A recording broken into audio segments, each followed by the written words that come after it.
Hi, Adam.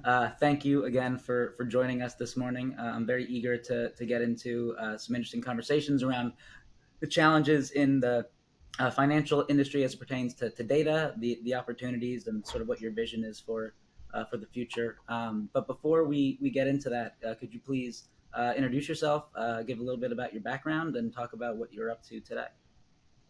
Hey Ryan, yeah, sure, happy to. So my name's Adam Jones.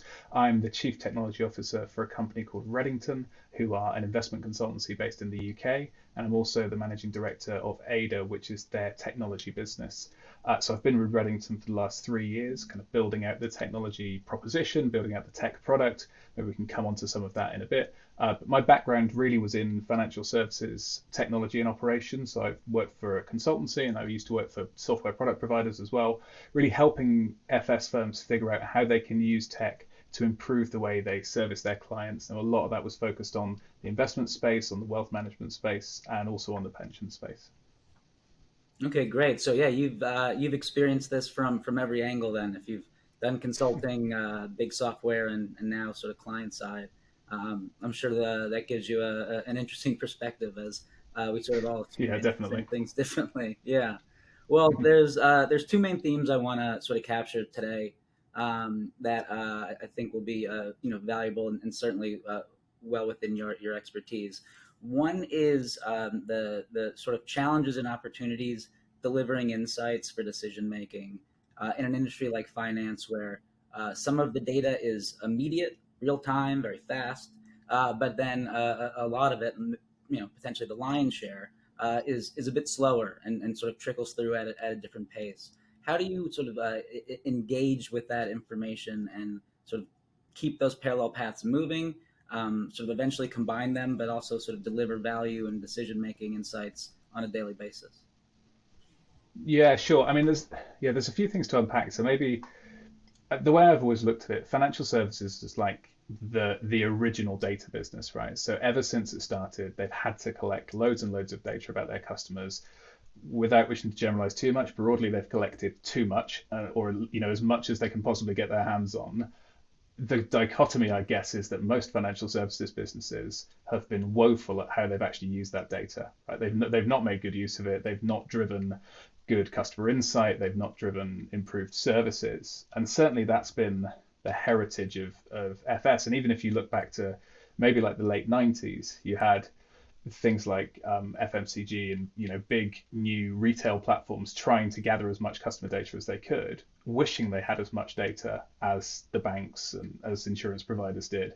You roll forward the clock, and actually you can see that that dynamics really shifted in terms of where the value sits in the data. So there's an interesting piece there. But I guess in terms of how FS firms look to make use of their data, you're right. There's a whole different set of data items and data types, right? So at one end of the spectrum, you've got data which is daily or intraday, and it relates to financial markets, and it's very high volume, very high frequency. So the kind of stuff where you'd have automated trading systems. So if you've ever worked with an investment bank, you're bound to have come across that kind of thing.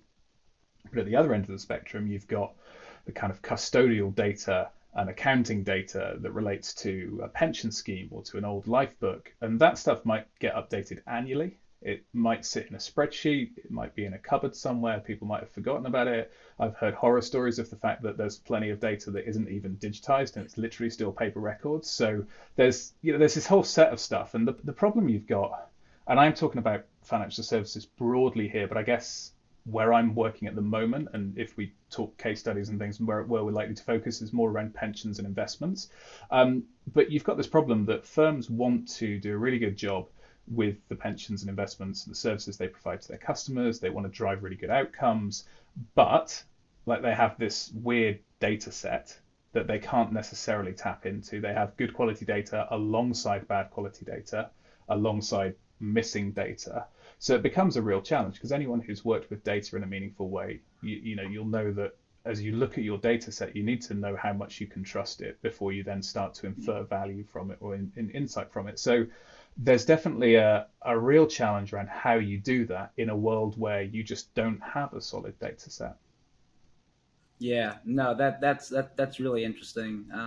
The sort of uh, three parts of that triangle of good data, bad or dirty data, and no data at all, null, null or void, is not usually how I think companies have sort of looked at this. The three dimensions of that, and how data for data's sake doesn't sort of inherently have any value, right? So you were talking a little bit about sort of the shifting emphasis in the marketplace from, oh wow, we need to get as much data as possible, to a point now where there's been such widespread data sprawl, that we now have that issue of bad data or missing data, or potentially some good data, but it's sort of spread so thin and so broadly across our organization, that it's not delivering on what our intended purpose was.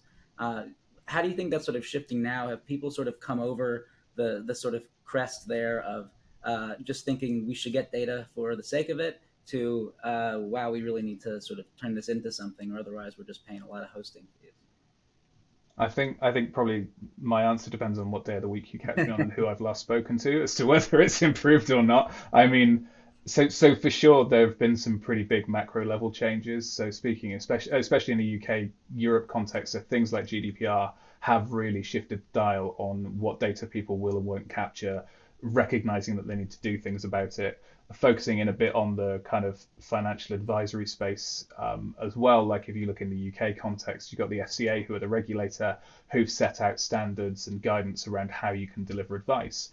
And anyone who's looking at the delivery of advice, especially in a digital context, that there's kind of an implication in the regulation that if you're gathering data about something, you need to use it to do something useful, right? So if you're going to ask someone how much money they earn, you need to use that to figure out whether they can or can't take out a debt product, or how they should be investing. And that in and of itself is quite useful, because it does stop people just saying, well, it'd be interesting maybe one day to know how much someone earns, so I'm going to gather that data now. Um, the other thing that's actually really shifted the dial, I think, is consumer behavior and consumer trust, because really people don't want to give away data, right? People are starting to recognize that one of the assets that they have as an individual, as a human being, is the data that pertains to you, and companies want it.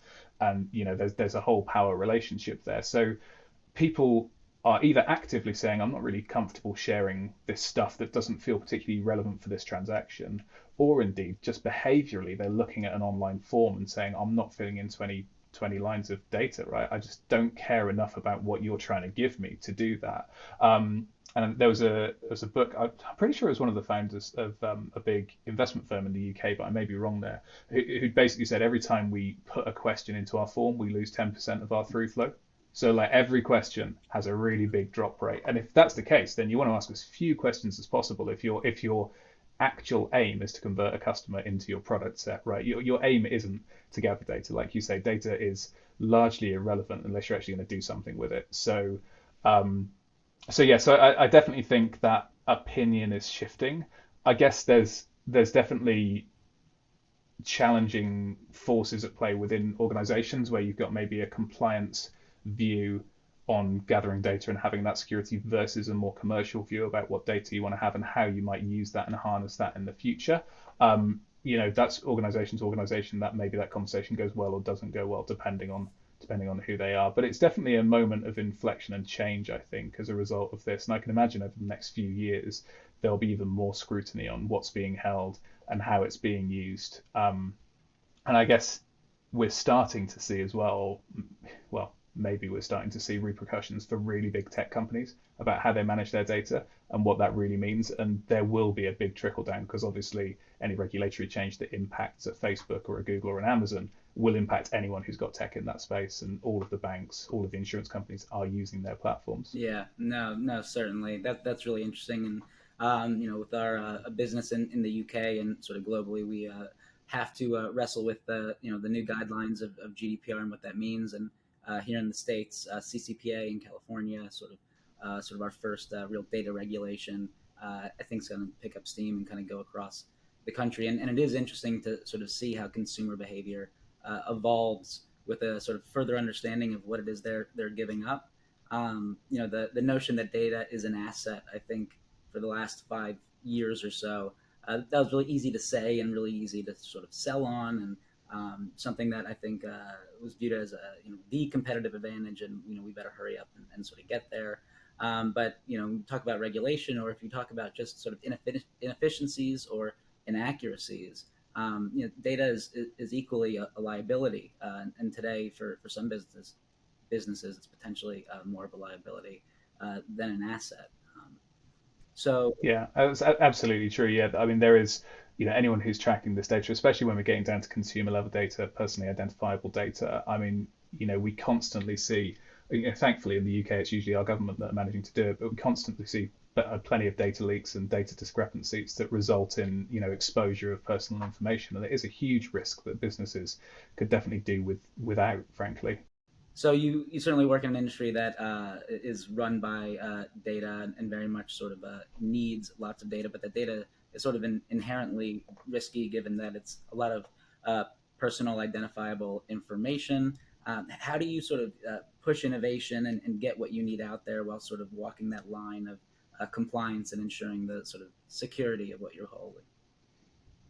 Yeah, innovation in financial services generally is a bit of a difficult topic, right? Because of the data that we have, because of the regulation, and most firms grapple with the right way of doing it. And it kind of comes down to a philosophical issue, right? Do you want to separate your innovation functions so that you can work in a very safe kind of greenfield space where there is no risk to the core regulated business, where you're just doing stuff by yourself, and therefore it's great? Or actually, does that just create basically a new business that's a new silo that's got a new set of overheads?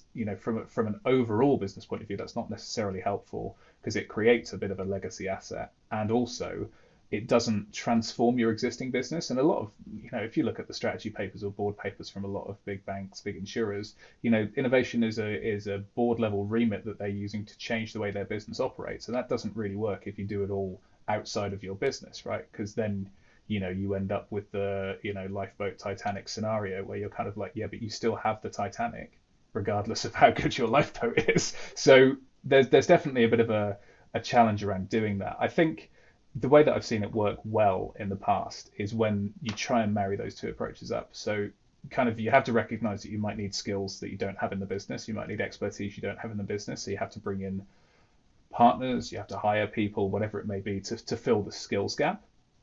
But then you probably want to be plugging in directly to the core business users and the people who really, I guess, understand the problem space.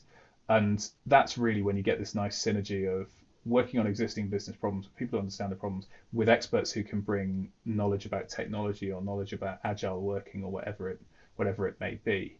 I think that's where the value sits. I often, speaking as someone who's effectively running a fintech within an investment consultancy, I always kind of lament this idea when I talk to small tech firms who are like, we've got this amazing, great product that we're going to sell to a bank. There's, there can be quite an arrogance that goes with that, which is like, oh, these banks, what have they got apart from, billions of pounds worth of capital, massive global brand, thousands of employees, millions of customers. But apart from all of those things, what have these banks got? Because we've got a pool table and an awesome product we started building last year. And it's like, there is a bit of a disconnect there. And actually, what the banks have is an acute awareness of the problems that they have as a business. And you as a fintech are probably trying to solve those problems. So there should be a really nice working relationship there, which is that you can come forward and say, hey, we think we understand your problems. We think we've built a product, or we think we've got a service that will help you.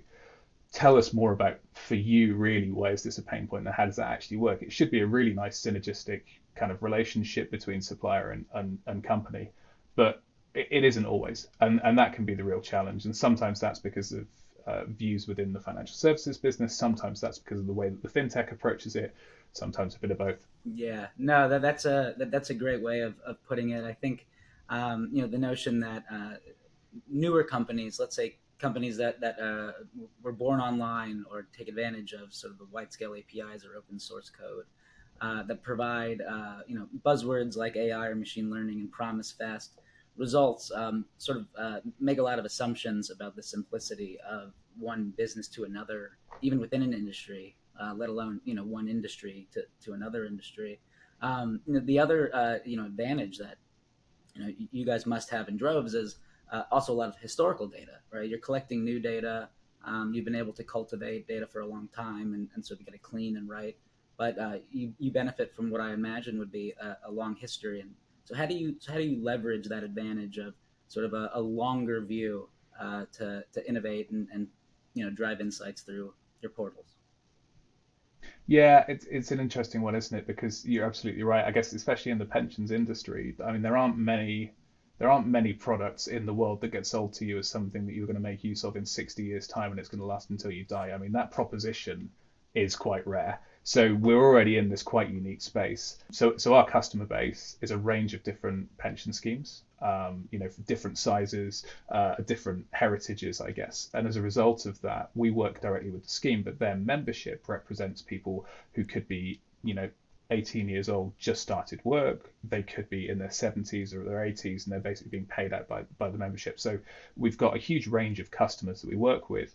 And you can imagine that you're kind of, I don't know, your 65-year-old who's just retired, like when the scheme started capturing data about them, it could have been 40 years ago, right? And they definitely weren't using AWS to do it. They were probably using paper. It was probably a card system.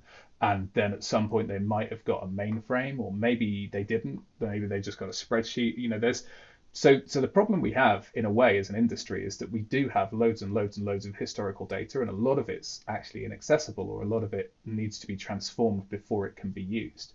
Um, we also have to recognize that as an industry, we're changing quite a lot, and I know others will be as well. So, there's a more traditional aspect of pensions, which is the defined benefit world, which is kind of final salary pensions that people will be familiar with. That's kind of the way that pensions have been for a long time, but that is a world which is going to decrease over the coming years. And then we've got the defined contribution space, which is essentially, if you go, and certainly in the UK, if you go and get a job tomorrow, you'll probably get a defined contribution pension, which is where you're responsible for the outcomes and you're responsible for the investment decisions that you make ultimately. And that's growing. So I guess firms also have to figure out, well, actually, how much value is there in me trying to understand the legacy book versus how much value is there in me trying to actually drive insight from the growth book? And that's not unique to pensions. That's true everywhere. If you're a retail bank and you've just set up a new online banking portal and you're trying to drive those services, like, does it matter about how banking customers go into Tunbridge Wells and go to the post office to access your services or whatever it may be? Probably not, because you're really focused and your strategic intent is in a whole different area. Um, I mean, when we started building Ada, which is the software platform, the first thing we realized was that basically firms were going to have big holes in their data because of the space we operate in. It's just a reality of it. So you can't build your product assuming that you're going to get all the data, right? So I think, if the purest architect in me would usually sit down and say, okay, well, how do you build a product? You start with your data landscape, you figure out what you're going to get, and you do, absolutely the other way around. We have to say, okay, let's assume we can't get anything. Let's assume the only thing we know is that there's a scheme and it sits in this country. Like, what can we start to do to drive some insight from that? Well, we can still talk about how many schemes there are in the world and what the density of that is, and we can talk about how many open and closed schemes they've got. That's something that actually firms don't necessarily have. I mean, we work with Ford Motor Company, so they're a customer of ours. We work with the pensions team there, and being able to provide the visibility of, okay, well, you've got 140 schemes across 30 odd different countries, and we can actually tell you where your pensions and benefit spend goes, and we can actually tell you what value your end customer gets from that. I mean, that's something that just isn't happening or hasn't been happening prior to the work we've done over the past couple of years. So there are definitely problems to solve, but some of it's about just picking where you think you can actually have an impact. Yeah, no, that's really interesting. I think I should get. You cannot assume that you're building a product that will get all the data tattooed on my forehead. That's a rallying cry. It's a good thing to get tattooed on your I forehead for think sure. so. If I'm gonna get anything, that would be it. Um, no, I think I'd like to maybe get a little bit more into the Ada platform if you're open to it, and Yeah, sure. most specifically, how do you guys handle a multitude of use cases? So what you were just sort of sharing about, Ford Motor Company or the different types of schemes. I would imagine from region to region, business to business, decade to decade, there is a wide variety of significant contextual differences and even legal differences between one scheme to another. And at the end of the day, you need to be able to sort of roll all of that up internally for analysis, but also sort of deliver it to each client within their context, right? So how do you sort of manage the complexity there, and what's the advantage of being able to sort of capture so many different views? Yeah, it's a really good question. So for context, I mean, Redington and therefore the Ada platform, which is used by Redington in its consultancy and also sold as a software product in its own right. I mean, we look after in one way or another about £500 billion worth of assets. So we've got a huge number of assets that spread over something like 100, 150 different customers, let's call them that for the time being. So a customer for us is a financial services institution. It might be a pension scheme, it might be a wealth manager, it could be a multinational who has a big pensions and benefits presence. So that's our kind of customer base, if you like. And certainly trying to pick apart the data that they have, trying to pick apart the information that we can gather on them in order to provide services has been one of the really big challenges that we've seen as a business. And it's actually kind of why we built Ada in the first place. I mean, we've been operating as a consultancy for about 14 years, and the issue was we tried to use off-the-shelf tech to do what we wanted, and actually it just didn't, because it didn't understand the domain, or when it did understand the domain, it was so complex that it was really hard to engage with. Like one of my big bugbears with enterprise tech is that people always make it so ugly, and people never invest in like design, they never invest in usability, and then they roll out really expensive enterprise tech and ask why no one uses it. And it's just like the biggest, it was the strangest statement ever, right? Nobody uses it because it's ugly and they don't understand how it works. So we wanted to at least try and drive something where there's a lot of investment insight, a lot of IP. Obviously, we're a regulated business, so it's to bring that kind of regulated footprint, but into something that people actually want to engage with, that actually drives adoption, because that's how you get the change. I mean, that's how you fulfill the business case that you wrote in order to get the investment to buy the tech. So that's, I guess, how the product shapes up. If we look at examples of how we can approach that with a client, I mean, maybe Ford's a nice use case to work through. So if we roll that right back to the beginning of our journey with them, they didn't have a single system to track any of their pensions information. They had a few different systems that were used by different users within the group. So fundamental problem. Don't really know how many schemes we have and where they are around the world. And those schemes could represent anything from 20 members in an old bit in Germany that we shut down a long time ago, or we migrate to a new business, all the way through to kind of like 10,000 people in this bit of the UK. So there's a question as to what they've got, but they do know that they spend a really significant amount of money on pensions and benefits each year. So there's a disconnect between the data they have and the spend, and for them it became less about trying to do data for data's sake, as we've talked about before. It's not, it wasn't that at all. It was kind of recognizing, look, if we've got this huge spend, that's a strategic investment. It's one of the biggest regular spends that we're committed to as a business. And if we don't know where it's spent, we don't see the value that it drives, then it feels like a tax. But actually it's not a tax at all, right? Because it's going to pay our people, and it's our people that are making our products, it's our people that are running our business. So it's a real value add. So there was clearly a kind of alignment point there. What we did was we worked with them to say, okay, well, what would you actually like to understand? Because really data is all about asking questions and trying to infer stuff. So we always work on this basis of killer questions, we call them. So we ask our clients not to worry about what the system looks like, not to worry about how they're going to configure it, but we're just like, what are the 10 things that you either want to know that you can't answer now, or that you can answer now but it takes you 6 weeks and you'd love to be able to just tell every 5 minutes, and that was really useful, because you suddenly get this, okay, well, where's my density of assets, like where have I got the most money or the most people? If I invest $100 as a corporate, where does it get the most value for the member globally? So like if I invest $100 in someone in the UK versus $100 in someone in South Africa, who's actually going to get the biggest upside from that? Because then I can start to say, okay, well, where should I be placing my benefits? Where should I be placing my workforce to make sure that actually my corporate dollar is best used? And once we'd figured out the framework, kind of come up with a value assessment framework based on that, which is all encoded in Ada, then it becomes a case of gathering the data. And that's a case of kind of working with Ford, in this case, like plugging into systems where they have data, asking people around the world in their pensions team and benefits team to fill data in where they don't have it, looking at third parties, gathering open source data. I mean, one of the big things we did was a comparative engine against kind of norms for pensions outcomes. So if you use the platform, if I'm Ford, I can log in and I can see my member outcomes. So when I say member outcomes, what do I mean by that? Well, like how much money are you going to have when you retire? So after your time with Ford, what are you going to have when you retire? How does that compare to your salary? Because that kind of tells me whether you're going to be happy or not in retirement and whether you're going to be okay. So that's one of the key metrics.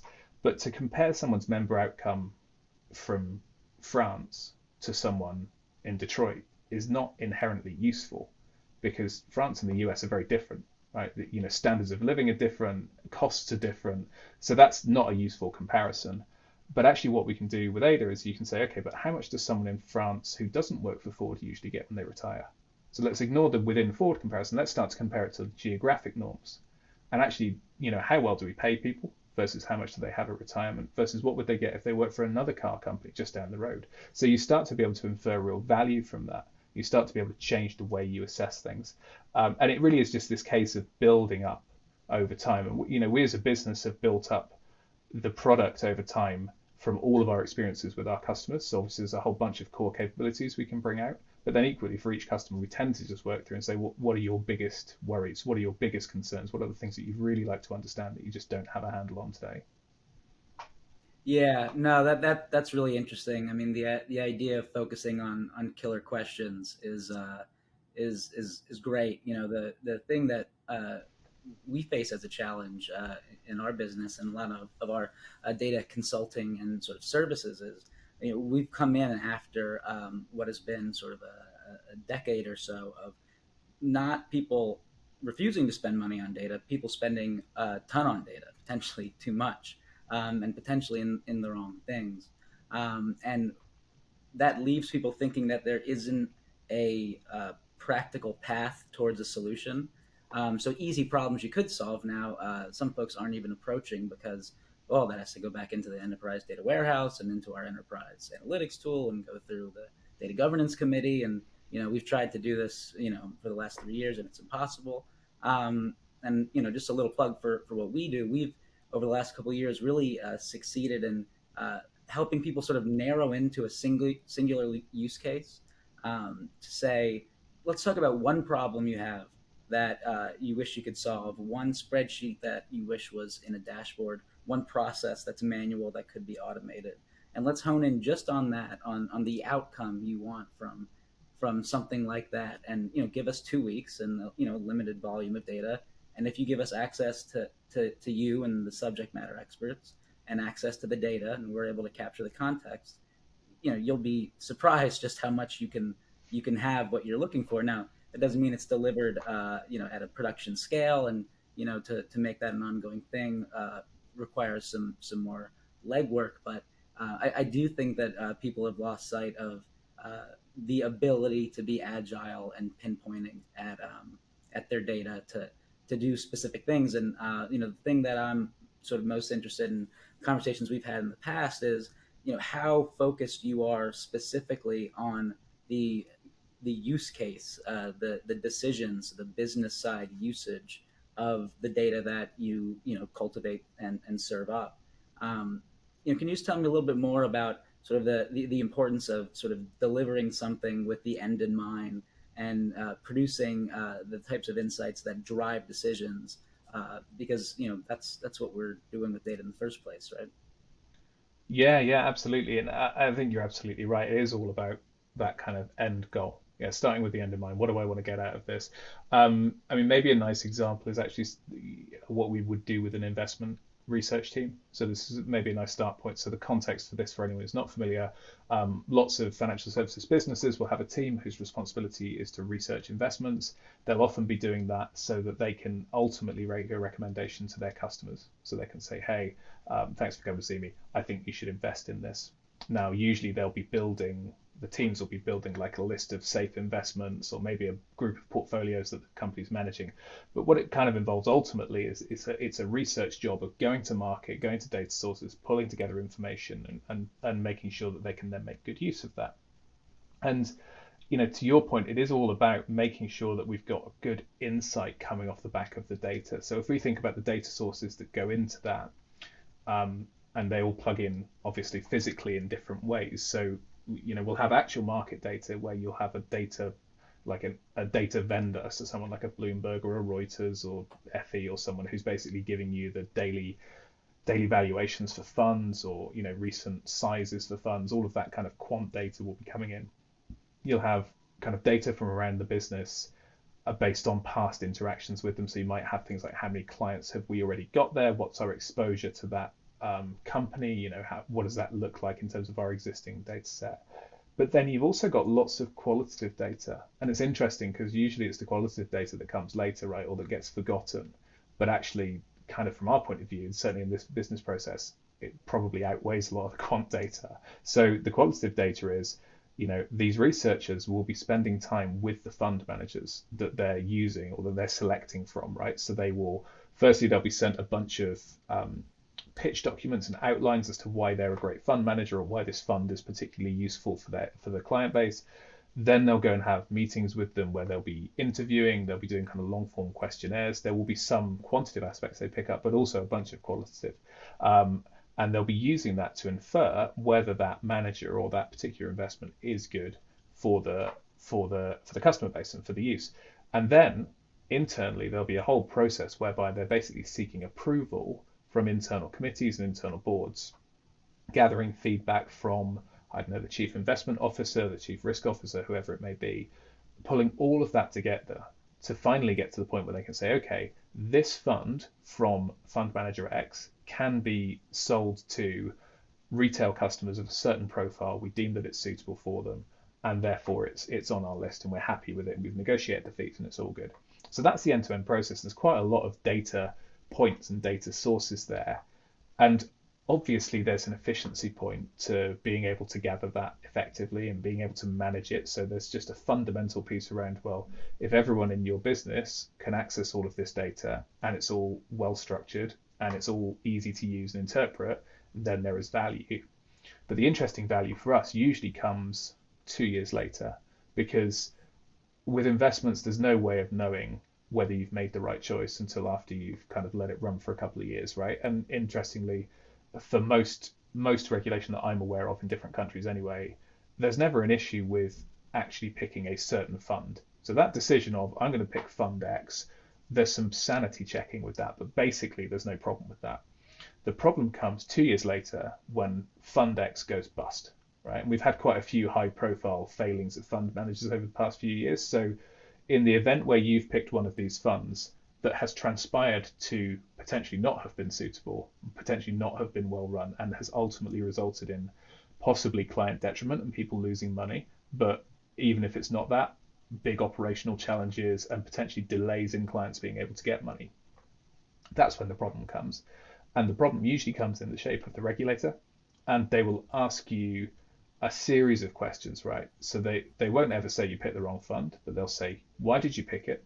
Who made that decision? And on what data did they make that decision? And then as time went on, how did you know that it was still suitable for your clients? So how did you know 12 months afterwards that you were still happy with it? Who was involved in that decision? Who signed it off? And that's a process that's been happening for years and will always be at the heart of the investments world. But certainly a few years ago, if you'd had that scenario, the kind of the response that you get is, thank you, regulator, we will come back to you.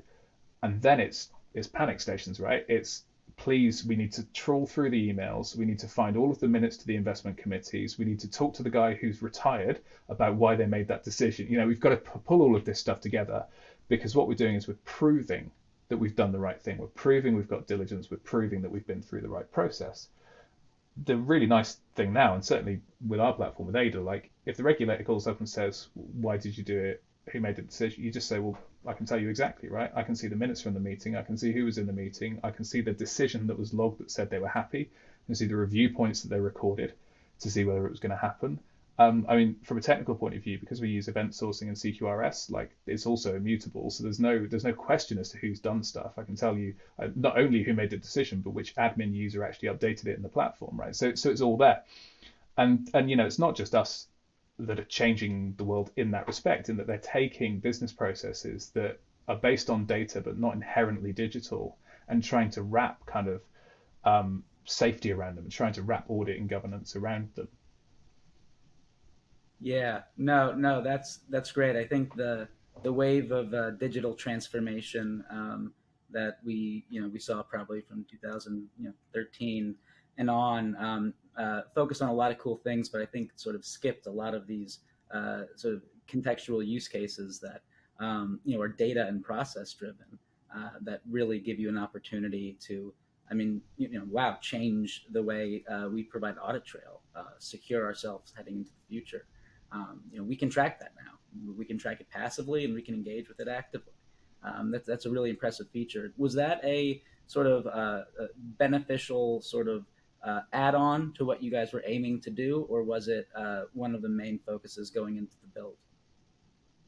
So it was kind of that was definitely one of the main focuses was to provide governance assurance. And the regulator is one beneficial point, but equally, the board of the business that are using that tech have the same questions to ask, right? They need to hold that to account. And usually, the way it'll work is there'll be a kind of an investment board that sits separate from the company board, very deliberately because they want to keep investment recommendation distinct from business strategy, because you want to be able to show that you've got the right weights and measures in place.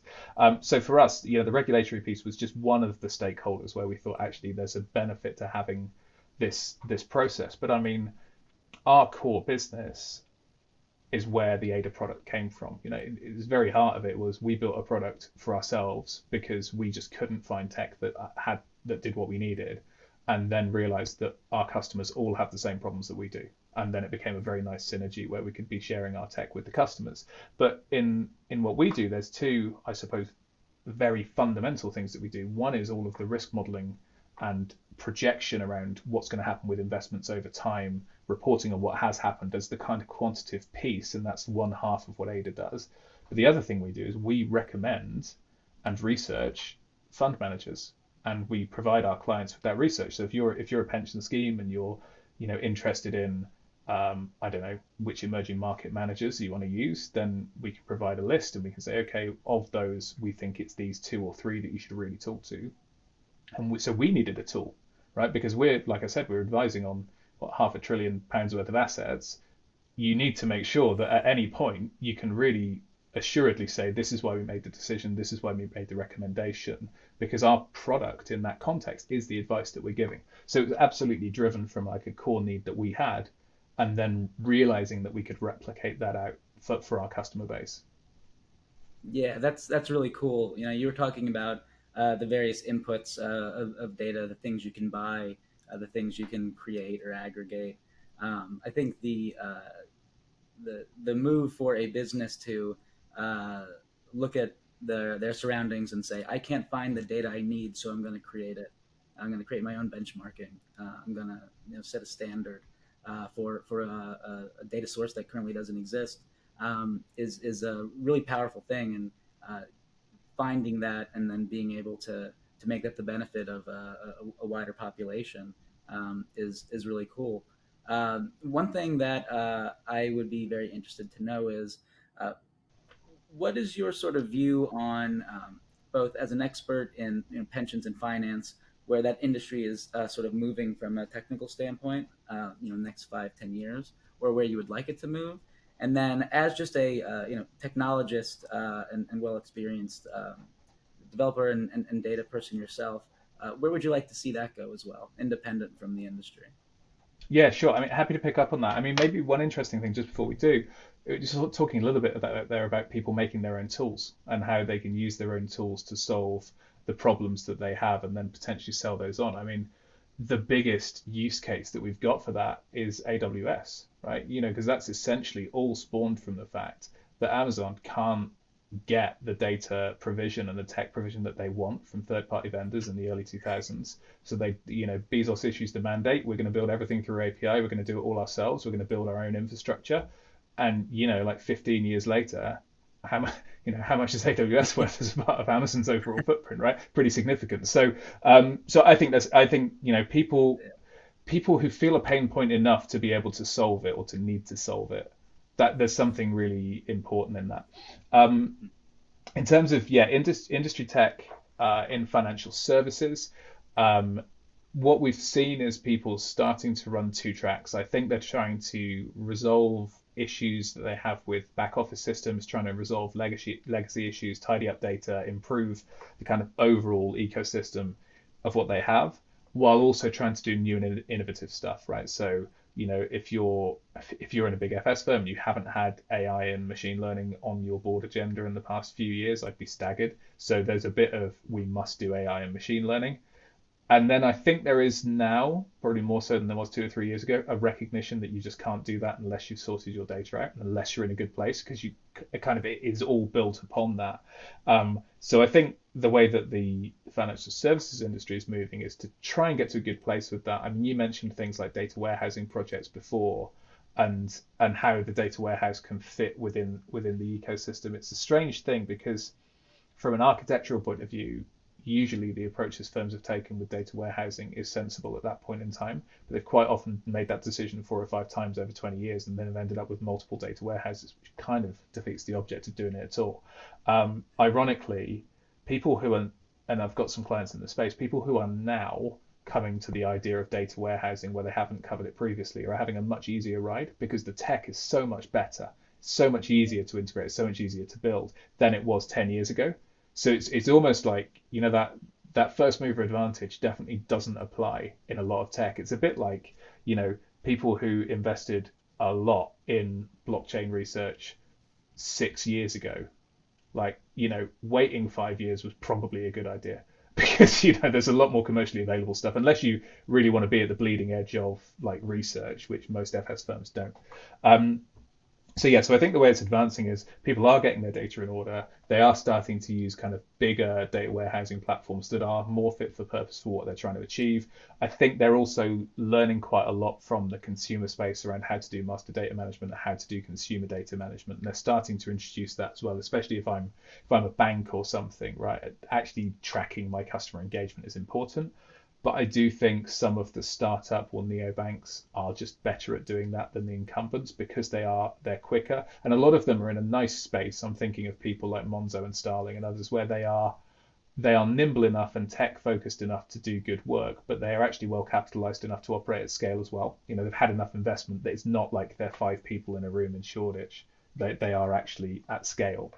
Um, and then the machine learning and AI piece kind of sits over the top of that. And I think you're right.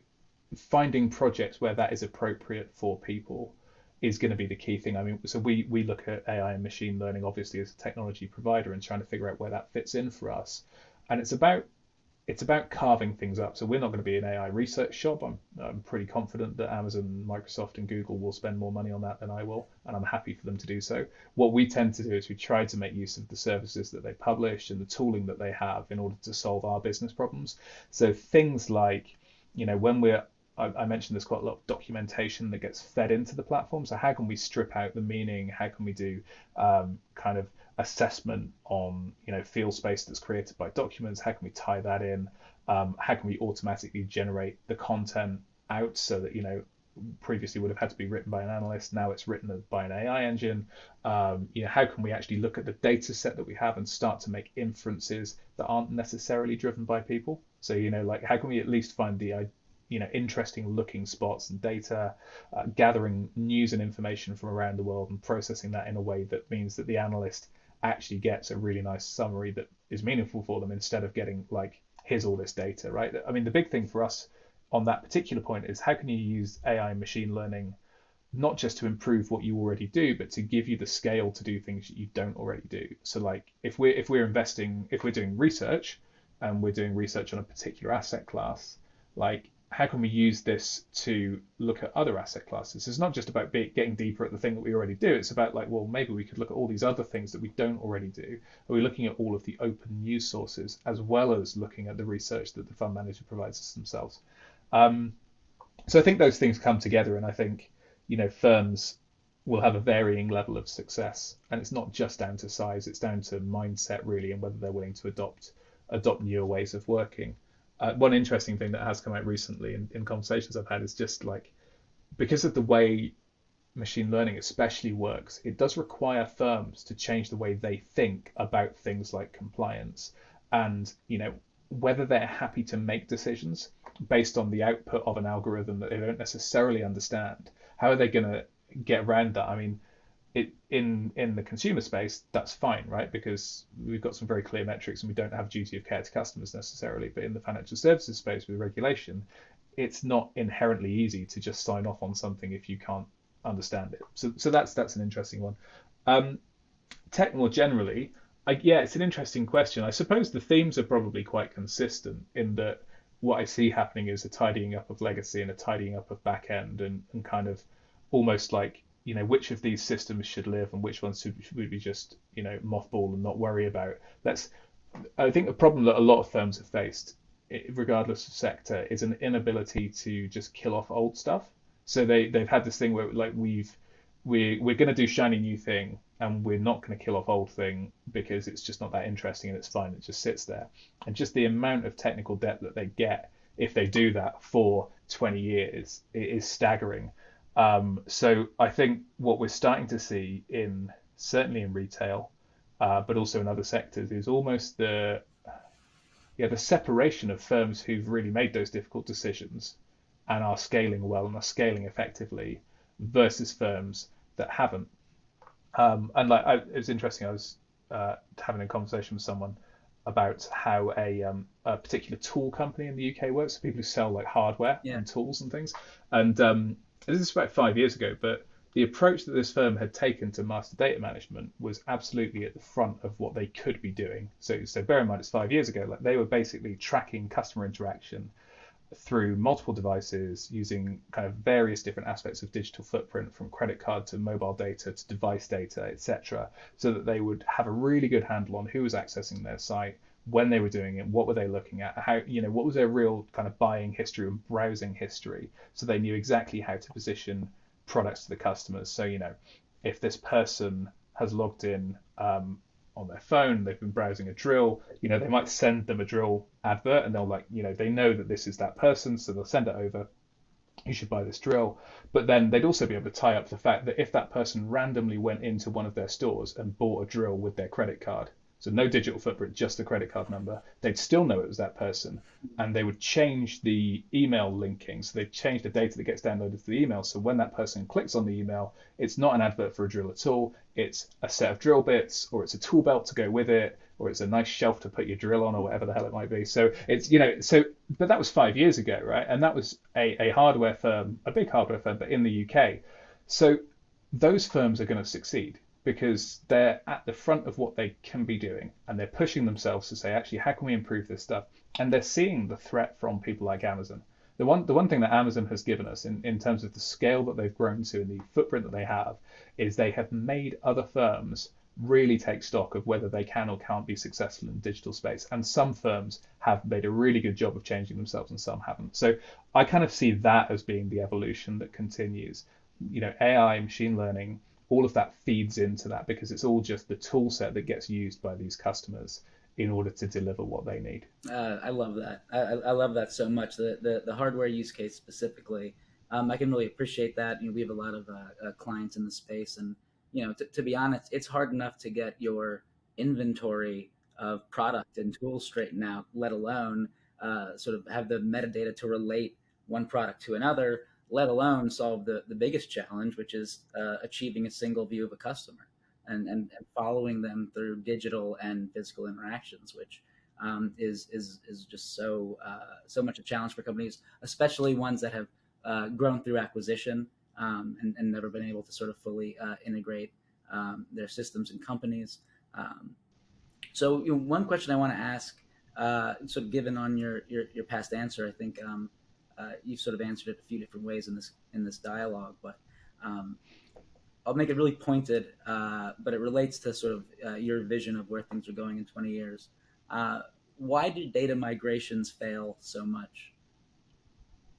It's a really good question. I definitely agree with you that they do. Um, why do data migrations fail so much? I I think it's one of those things. There's probably a lot of different reasons, and I'm happy to dig into some of them. But my guess at the heart of it is that people massively underestimate how difficult they are, and they massively underestimate the amount of effort that's going to go into that. And that's a top-down underestimation. So that is a kind of board or executive decision of, well, we need to get stuff out of box A onto box B. How hard can it be? Just go ahead and do it. And usually they're making that decision 5 years too late as well. So usually they're doing it at a point when they should have done it already.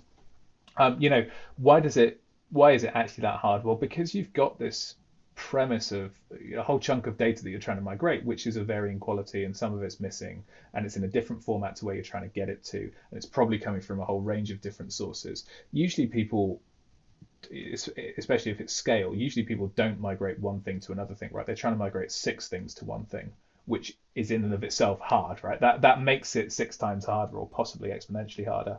So then immediately you're on the back foot, and I think probably people fail to a degree because they try and solve all six things at once.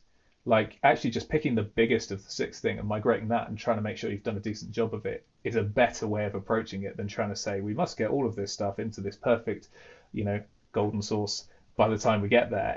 That's one of the big challenges, I think. So yeah, a lot of nuance in the data, a lot of dirty data and missing data really doesn't help. I think often as well, the data in a system, and I think it's true for spreadsheets and things as well, like the data in the system is a factor and a product of how the system is used. And it's a factor and a product of the business use case that they're trying to solve. And quite often the business use case is different from the source system to the destination system.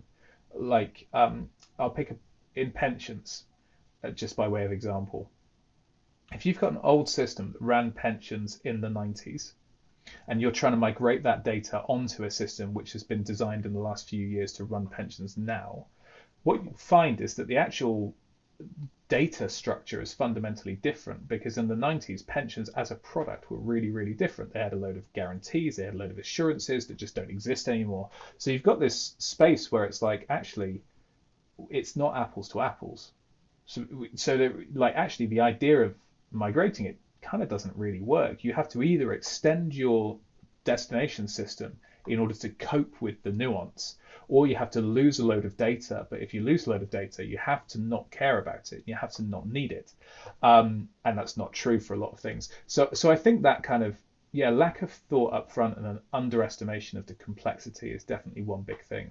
And then the kind of the different shapes of data which are driven by different use cases and different business scenarios then compounds that problem, and actually finding people with a good operating knowledge of both systems is also another challenge, right? In most firms, especially when you get big, your technologists are probably product or business line focused, and you probably have underestimated and underinvested in your architecture function, which is the bit that you kind of need to hold this whole thing together. And without a good architecture function, it's incredibly difficult to do that. Yeah, no, that is an awesome and very enriched answer, and one I certainly agree with. Well, it looks like we are close to time here, so not to end on a negative note or question there, but I do think your pragmatism and the way that you are able to communicate sort of all the different dimensions of a business, its technology, its data, and its purpose.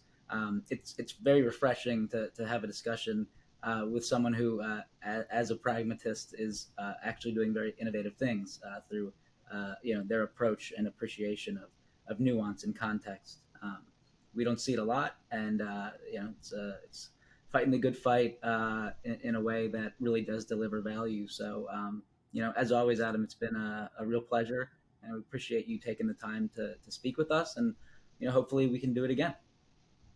Yeah, no worries, Ryan. I'm very glad to be an outlier in that case. Yeah, lovely to talk to you. I'll look forward to catching up again soon. Thanks, Adam.